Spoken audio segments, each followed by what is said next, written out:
आज का हमारा विषय है इनकम फ्रॉम सैलरी। और इनकम फ्रॉम सैलरी के अंतर्गत हम अनुलाभों के बारे में समझेंगे।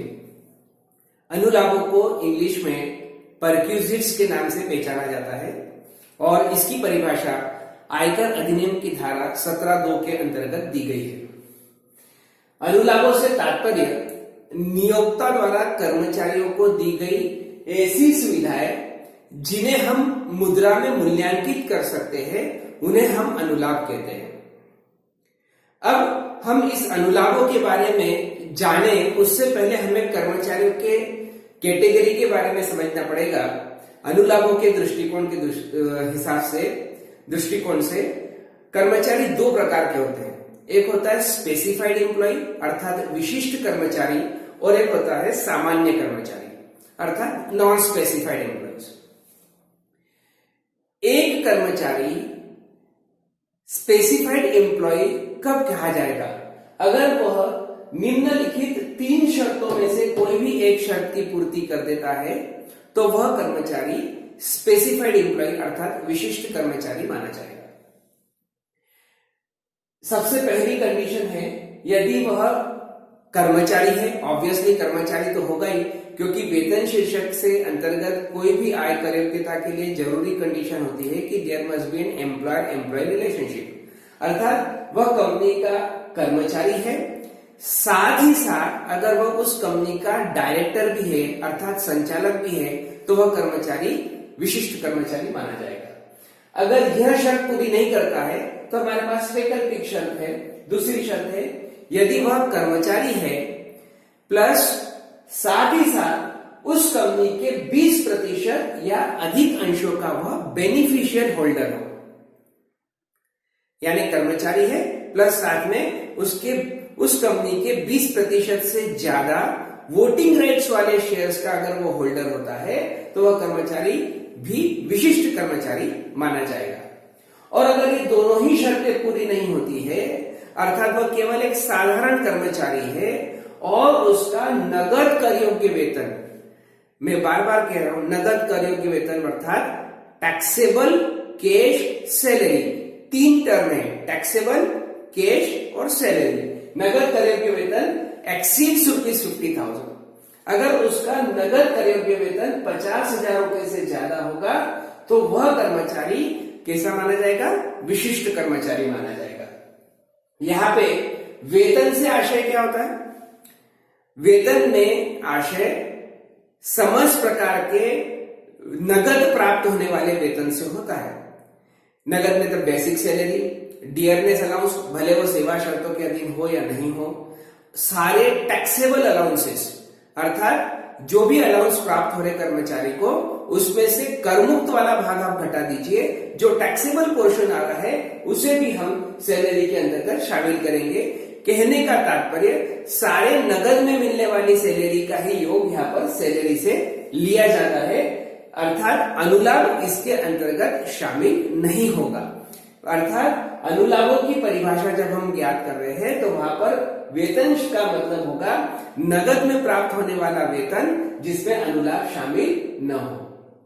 अब हमें विशिष्ट और सामान्य कर्मचारी का अंतर इस कारण से करना पड़ा है कि अनुलाभ जो होते हैं, कुछ अनुलाभ केवल विशिष्ट कर्मचारियों के लिए ही कर योग्य होते हैं और कुछ अनुलाभ सभी प्रकार के कर्मचारियों के लिए कर योग्य होते हैं और कुछ अनुलाभ पूरी तरीके से कर मुक्त होते हैं।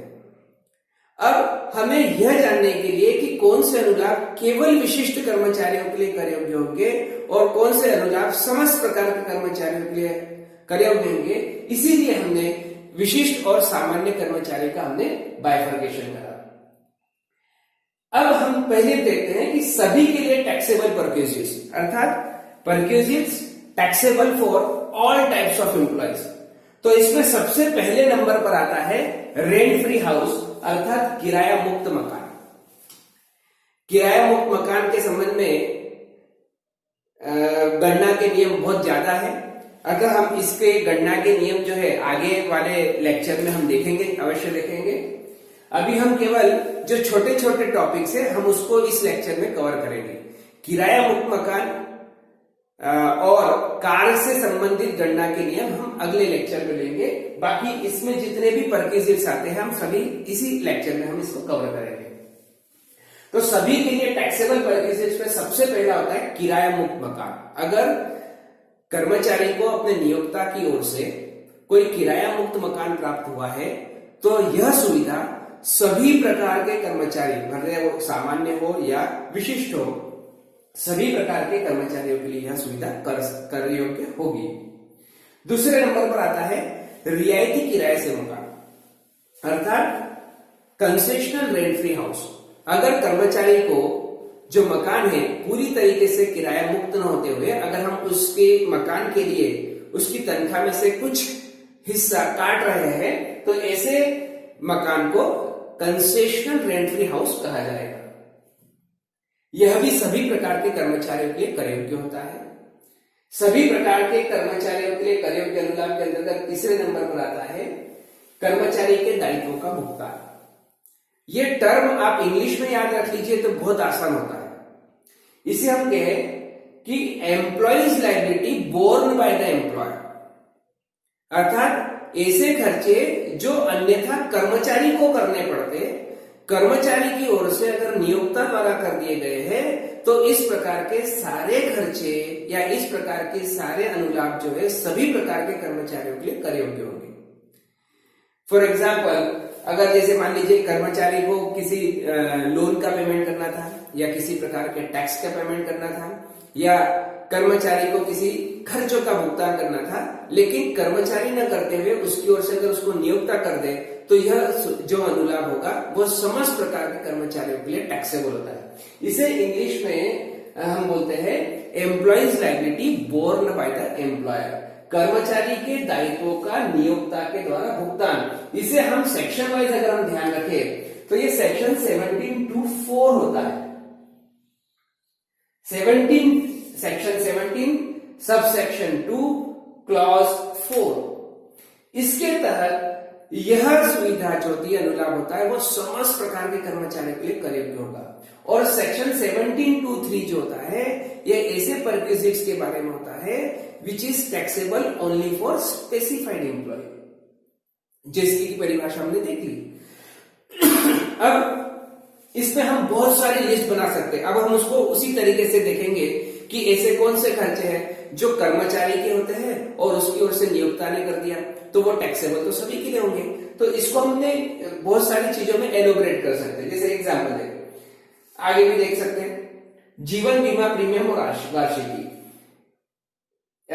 इसके लिए सेक्शन 17(2)(5) में और प्रोविजन कर दिया गया है। अदरवाइज ये भी employees liability borne by the employer.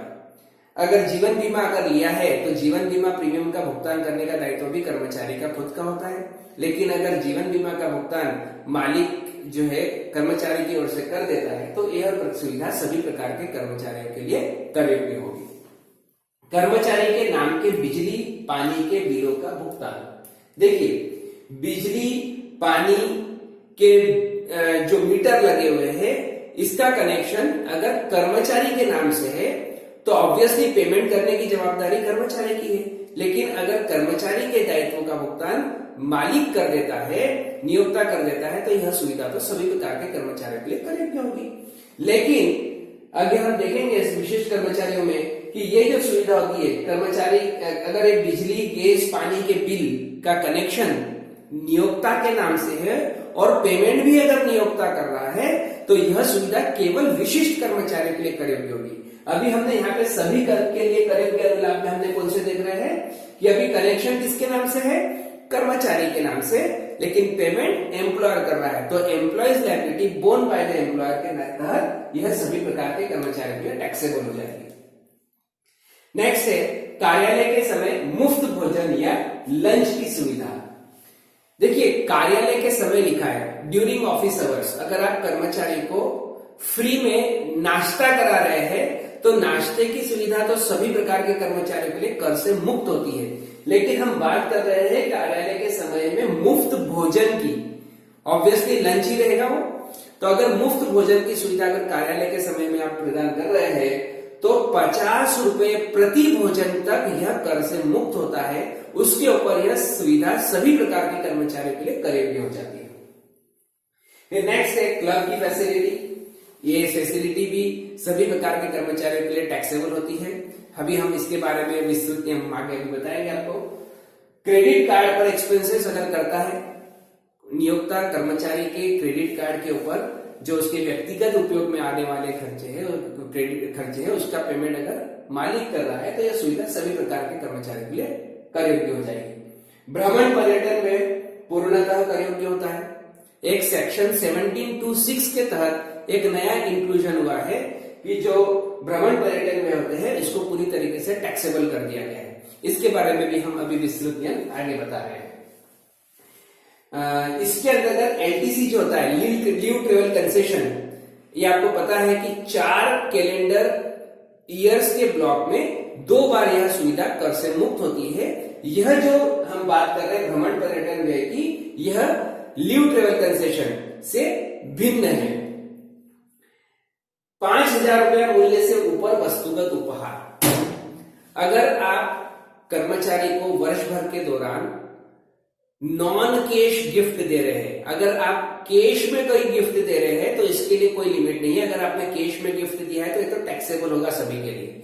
लेकिन अगर वस्तुओं के रूप में अगर कोई गिफ्ट दे रहे हैं और इसकी सुविधा का मूल्य अगर 5,000 रुपए तक है या उससे कम है तो यह सुविधा सभी के लिए कर से मुक्त है। लेकिन अगर 5,000 रुपए से ऊपर हो गया तो यह सुविधा सभी के लिए कर योग्य हो जाएगी।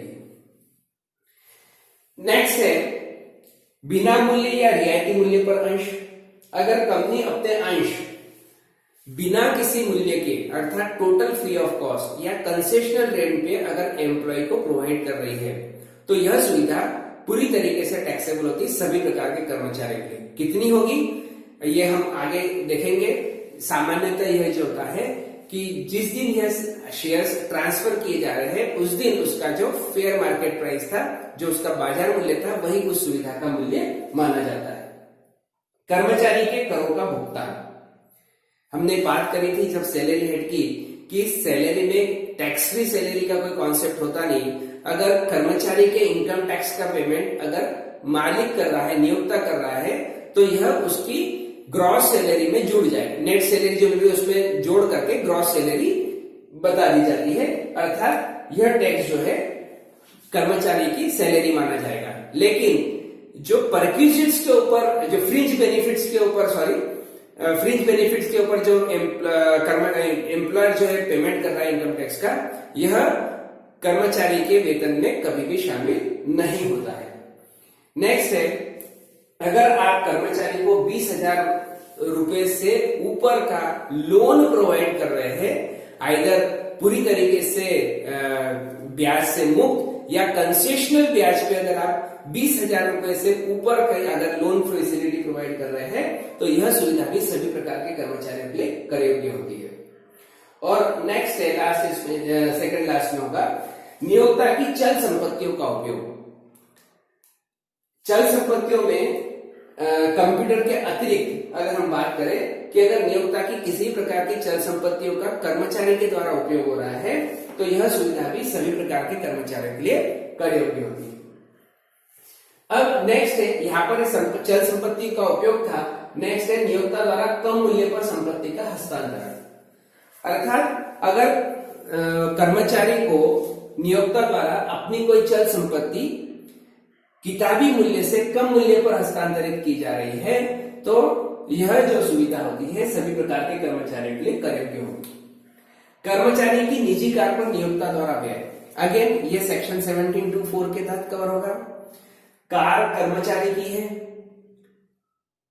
उपयोग कार का जो है वो निजी तौर पर हो रहा है ना, ऑफिस काम के लिए नहीं हो रहा है। निजी कार है, खर्च भी जो प्रयोजन है वो भी निजी है और खर्चा कौन कर रहा है, नियोक्ता कर रहा है। तो employees liability borne by the employer. अगर कार कर्मचारी की है, प्रयोग निजी है तो खर्चे भी कर्मचारी ने स्वयं करना चाहिए। लेकिन अगर ऐसे खर्चों का पेमेंट अगर नियोक्ता कर रहा है तो यह सुविधा जो है सभी प्रकार के कर्मचारियों के लिए कर योग्य हो जाएगी। अब जो दूसरी कैटेगरी है, यह जो है इस प्रकार के परक्विजिट्स केवल और केवल स्पेसिफाइड एम्प्लॉयज के लिए टैक्सेबल होते हैं और ये गिनती में केवल 4 है। परक्यूजिट्स की एक लंबी चौड़ी फेहरिस्त है। हमें याद करने के दृष्टिकोण से अगर हमने विशिष्ट कर्मचारियों के लिए कौन कौन सी टैक्सेबल होती है अगर वो याद कर ली तो हमें दूसरी लिस्ट याद करने की जरूरत नहीं होती है। जैसे मैं हमेशा एग्जांपल देता हूं कि हम गेहूं बीनते हैं तो बीनते हम एक्चुअल में कंकर है। अगर हमने, क्योंकि गेहूं की मात्रा बहुत ज्यादा है, कंकर की मात्रा कम है, अगर हमने उसमें से कंकर बीन के अलग कर दिए तो बचा हुआ सब जो रहेगा वो गेहूं रहेगा। अर्थात हम अपनी सुविधा देखते हैं। तो ये परक्यूजिट्स की जो लंबी चौड़ी लिस्ट है उसमें से अगर हमने 4 आइटम याद कर लिए जो टैक्सेबल होते हैं केवल स्पेसिफाइड एम्प्लॉय के, तो बचे हुए सारे किसके लिए टैक्सेबल हो जाएंगे? सभी के लिए टैक्सेबल हो जाएंगे, या फिर वो उसमें से कुछ आइटम टैक्स फ्री हो जाएंगे। तो स्पेसिफाइड एम्प्लॉयज के लिए जो टैक्सेबल परक्यूजिट्स होता है उसमें सबसे पहला होता है नियोक्ता द्वारा पूर्णतः या अंशतः निजी उपयोग के लिए motor car facility provided to an employee by his employer is taxable only for specified employer. Gas, बिजली, पानी की सुविधाएं या बिलों का भुगतान। गैस, बिजली, पानी, ये सारे कनेक्शन नियोक्ता के नाम से है, लेकिन इसका उपयोग कर्मचारी कर रहा है और पेमेंट जो है नियोक्ता कर रहा है। तो यह सुविधा केवल और केवल स्पेसिफाइड एम्प्लॉय के लिए टैक्सेबल होगी। नियोक्ता द्वारा संचालित विद्यालय में निशुल्क शिक्षा की सुविधा। अगर कर्मचारी के बच्चे या परिवार के कोई सदस्य नियोक्ता द्वारा संचालित विद्यालय में निशुल्क शिक्षा प्राप्त कर रहे हैं और ऐसी शिक्षा पर उस नियोक्ता के द्वारा संचालित विद्यालय में 1000 रुपया प्रतिमाह प्रति बालक अगर खर्चा हो रहा है, से ऊपर खर्चा हो रहा है, तो ऐसी सुविधा जो होती है स्पेसिफाइड एम्प्लॉय के लिए टैक्सेबल होती है। नेक्स्ट है नौकरों की सुविधा, सर्वेंट फैसिलिटी। जो अगर घरेलू नौकर हम जिसको बोलते हैं domestic servants provided to an employ from his employer, तो जिसमें जैसे हम फर्राश है, चौकीदार है, रसोईया है, माली है, अगर इस प्रकार के डोमेस्टिक सर्वेंट्स अगर नियोक्ता ने कर्मचारी को प्रोवाइड किए गए हैं तो यह सुविधा केवल विशिष्ट कर्मचारियों के लिए कर योग्य होती है। तो अभी हमने देखा कि taxable perquisites taxable for all types of employees. दूसरा हमने देखा perquisites taxable only for specified employees, अर्थात विशिष्ट कर्मचारी के लिए। अब हम कुछ ऐसे परक्यूजिट्स देख रहे हैं जो परक्यूजिट्स की श्रेणी में आते हैं, परिभाषा के अंतर्गत कवर है, लेकिन यह परक्यूजिट्स सभी प्रकार के कर्मचारियों के लिए कर से मुक्त है, टैक्स फ्री है। सबसे पहला है मेडिकल फैसिलिटी, चिकित्सा सुविधा। इसके भी हम नियम अभी हम डिटेल में आपको बता रहे हैं। अगर नियोक्ता द्वारा संचालित हॉस्पिटल में अर्थात हॉस्पिटल, क्लिनिक या नर्सिंग होम में अगर कर्मचारी या उसके परिवार के सदस्यों का इलाज हो रहा है स्वयं के द्वारा संचालित हॉस्पिटल में, तो ऐसी सुविधा सभी प्रकार के कर्मचारियों के लिए कर से मुक्त होती है। अगर कर्मचारी या उसके परिवार के सदस्य का इलाज किसी गवर्नमेंट हॉस्पिटल में, शासकीय हॉस्पिटल में या शासन द्वारा अनुमोदित किसी हॉस्पिटल में, अप्रूव्ड हॉस्पिटल में या अपने जो हमारी कंपनी है या नियोक्ता है उसके द्वारा अप्रूव्ड हॉस्पिटल में अगर इलाज हुआ है तो ऐसी सुविधा भी सभी प्रकार के कर्मचारियों के लिए कर से मुक्त होती है। लेकिन असेसमेंट ईयर 2021 फाइनेंशियल ईयर 19-20 से एक महत्वपूर्ण परिवर्तन हुआ है कि अगर कर्मचारी या उसके परिवार के किसी सदस्य का इलाज निजी हॉस्पिटल में, प्राइवेट हॉस्पिटल में या नर्सिंग होम में हुआ है और ऐसे चिकित्सा बिलों की पूर्ति नियोक्ता द्वारा की गई है, तो ऐसी सुविधा अब इस वर्ष से पूर्णतः टैक्सेबल हो जाएगी, पूर्णतः कर योग्य हो जाएगी। अब करमुक्त परक्यूजिट्स में अगली सुविधा है नाश्ते की सुविधा। मैं आपको बता ही चुका हूं कि अगर कार्यालय के समय अगर कर्मचारियों को मुफ्त के नाश्ते की सुविधा अगर प्रोवाइड की जा रही है तो यह सभी प्रकार के कर्मचारियों के लिए कर से मुक्त होती है। लेकिन मुफ्त लंच की फैसिलिटी या मुफ्त खाने की फैसिलिटी जो है 50 रुपए प्रति भोजन तक कर से मुक्त होती है, उसके ऊपर टैक्सेबल हो जाएगी। टेलीफोन की सुविधा है। अगर कर्मचारी को मुफ्त के टेलीफोन या मोबाइल की सुविधा, अगर इसका उपयोग निजी प्रयोग के लिए भी कर्मचारी कर रहा है तो भी यह सुविधा प्रत्येक प्रकार के कर्मचारी के लिए कर से मुक्त होती है। इसके पीछे मालिक का या नियोक्ता का इंटेंशन ये रहता है फ्री सुविधा पहुंचाने के पीछे कि टेलीफोन अगर कर्मचारी के पास में रहेगा तो नियोक्ता जब चाहे तब उससे संपर्क कर सकता है, अर्थात उसके टच में रहेगा। तो यह सुविधा कर से मुक्त होती है। मनोरंजन सुविधा, एंटरटेनमेंट फैसिलिटीज, अगर कर्मचारी या उसके परिवार के सदस्यों को किसी प्रकार की मनोरंजन सुविधाएं निःशुल्क उपलब्ध कराई जाती है तो यह सुविधा कर से मुक्त होती है। रिफ्रेशर कोर्स, ओरिएंटेशन कोर्स, जैसे हम लोग सब टीचरों के बारे में होता ही है कि रिफ्रेशर कोर्स और ओरिएंटेशन कोर्स का बेनिफिट जो होता है संस्था को होता है ना? और अगर किसी कंपनी में भी इस प्रकार के रिफ्रेशर या ओरिएंटेशन कोर्स कराए जा रहे हैं तो यह सुविधा पूरी तरीके से कर से मुक्त होती है, क्योंकि इस सुविधा के पीछे वास्तविक लाभ नियोक्ता को होता है, न कि कर्मचारी को होता है। नहीं, कर्मचारी को तो होता ही है, साथ ही साथ मुख्य लाभ इसको नियोक्ता को होता है। रियायती दर पर माल का विक्रय, देखिए कंसेशनल रेट पर माल का विक्रय, हम बात कर रहे हैं गुड्स की।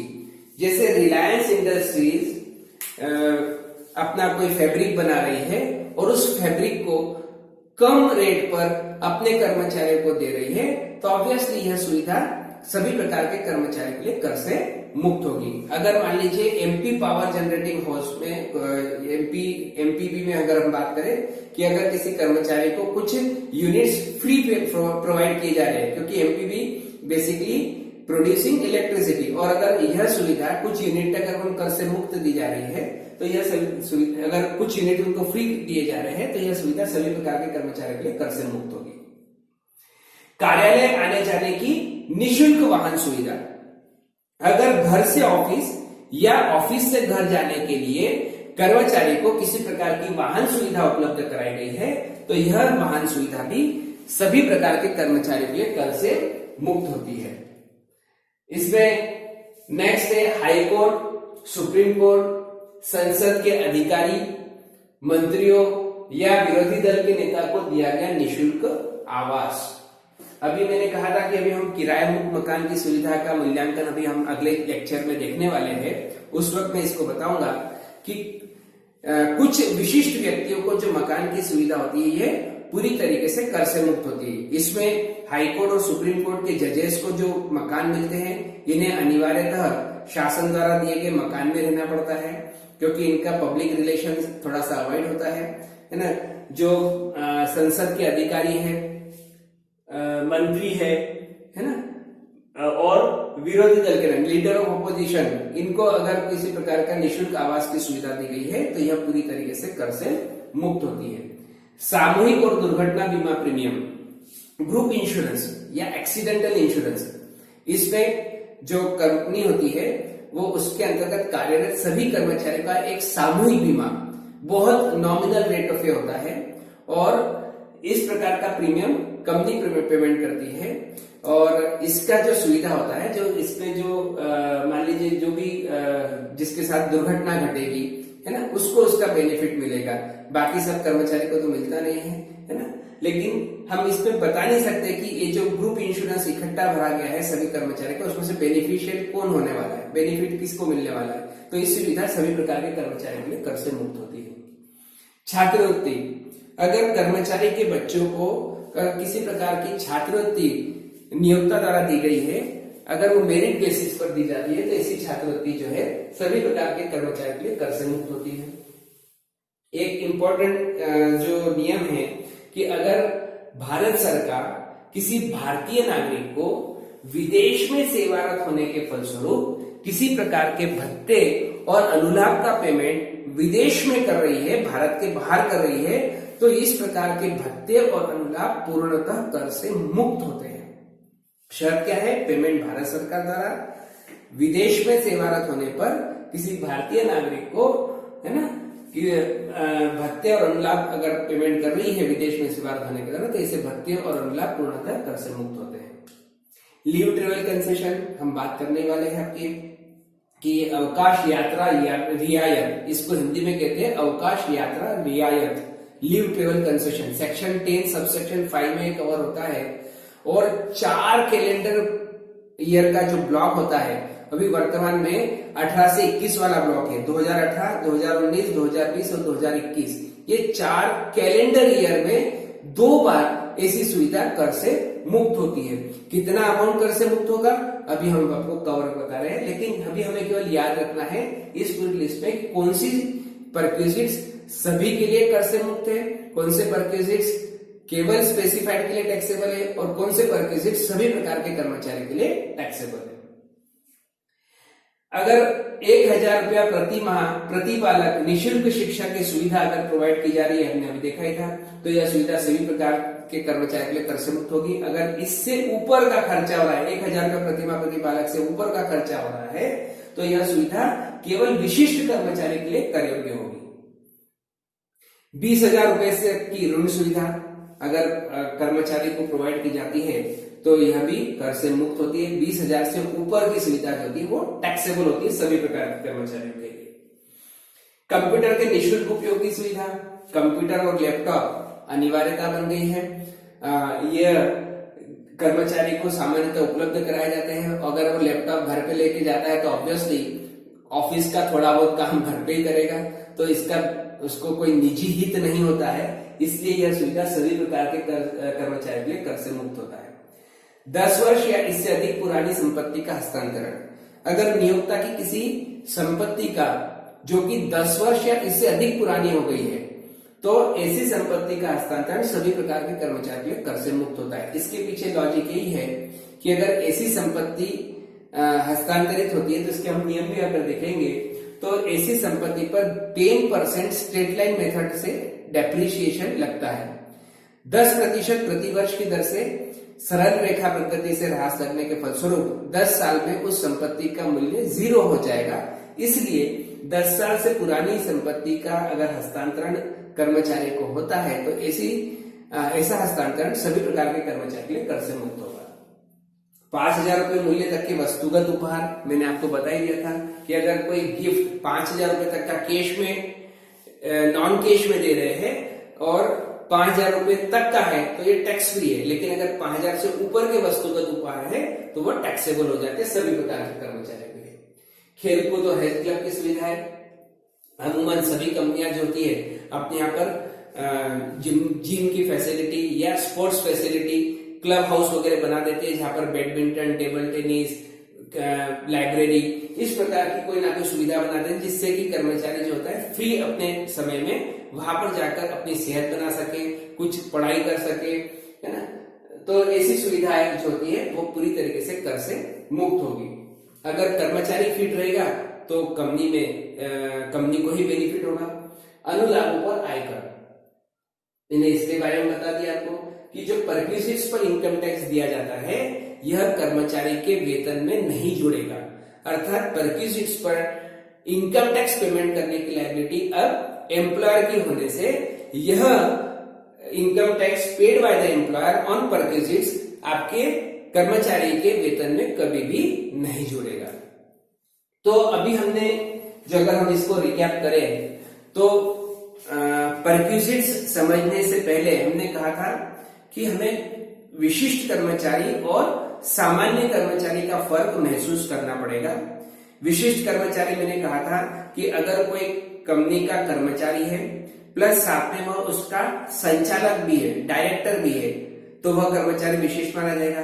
अथवा अगर वह कर्मचारी है प्लस साथ में उस कंपनी के 20% से ज्यादा अंशों का वह बेनिफिशियल होल्डर है तो वह कर्मचारी विशिष्ट माना जाएगा। अगर ये दोनों कंडीशन नहीं है तो तीसरी कंडीशन है कि अगर वह केवल सामान्य कर्मचारी है और उसका taxable cash salary, taxable cash salary से तात्पर्य जो ग्रॉस सैलरी आती है हमारी, जो हम basic salary plus DA taxable allowances हम सारे जब करेंगे और इस प्रकार से ग्रॉस सैलरी में से धारा 16(1) के तहत स्टैंडर्ड डिडक्शन, 16(2) के तहत एंटरटेनमेंट अलाउंस और 16(3) के तहत प्रोफेशनल टैक्स या टैक्स ऑन एम्प्लॉयमेंट, अगर हम इन तीनों चीजों की छूट दे देंगे तो ग्रॉस सैलरी में से इन तीनों को घटाने पर हमारी टैक्सेबल सैलरी आती है। और ये टैक्सेबल कैश सैलरी जिसमें अनुलाभ शामिल नहीं है, अगर इसका अमाउंट 50,000 रुपए से ज्यादा आता है तो कर्मचारी विशिष्ट माना जाएगा। और विशिष्ट कर्मचारियों के लिए केवल 4 सुविधाएं पूरी तरीके से कर योग्य होती है। और हमने देखा था सबसे पहले मोटर कार की सुविधा, दूसरा गैस बिजली पानी के बिलों का नियोक्ता द्वारा भुगतान, नियोक्ता द्वारा संचालित विद्यालय में निशुल्क शिक्षा की सुविधा, और चौथा कंडीशन था नौकरों की सुविधा, डोमेस्टिक सर्वेंट्स फैसिलिटी। ये 4 सुविधाएं केवल विशिष्ट कर्मचारियों के लिए टैक्सेबल होती है, और कुछ जो परक्विजिट्स होते हैं वो सभी प्रकार के कर्मचारियों के लिए टैक्सेबल होते हैं, और कुछ परक्विजिट्स सभी प्रकार के कर्मचारियों के लिए टैक्स फ्री होते हैं। तो यहाँ